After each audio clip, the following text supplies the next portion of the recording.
আমের ওই যে ইসবগুলের ভুসি ভিজাইতেছে। ইসবগুলের ভুসি ম্যাডামের জন্য ভিজালাম, যেগুলো ধুয়ে নিচ্ছি পানি দিয়ে দেবো।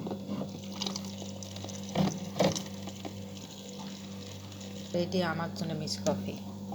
পাশের রুমে সার রয়েছে তো এখানে বেশি করে কথা বলছে না। এটা আমার, এটিও আমার। এই হচ্ছে সকালকার নাস্তা আমার।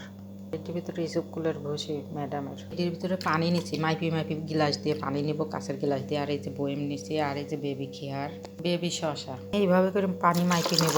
যা হচ্ছে 3 গ্লাস। আমি এই যে এইভাবে করে দিয়ে দিচ্ছি বোতলের ভেতরে। এডিট দিছি, এডিট দিছি, এডিট দিছি। এই যে আমি এটির ভিতরে এরকম করে পরিমাণ মতো সাথে চিনিও দিয়ে দিছি, এই যে 4 চামচ দিয়ে দিলাম। এই যে আমি এখন ঢালি দেবো এরকম করে সব পানি কিনে। এই যে আমার ফাইনালি হয়ে গেছে এইভাবে। এটি 15 দিন থেকে 1 মাসের ভিতর, 1 মাস হয়ে গেলেই খাওয়া যাবে। আর এই যে আমি মোটা লবণটা দিছি, এটি বানাতে হলে মোটা লবণই দিতে হয়, গিলাস দিয়ে পানি মাইপি দিতে হয়, যে কয় গিলাস দিবেন। ভিডিওটা ভালো লাগলে লাইক কমেন্ট শেয়ার করে দেবেন। এই মানুষটা পাশে থাকবেন, বাজে মন্তব্য করবেন না। আসসালামু আলাইকুম।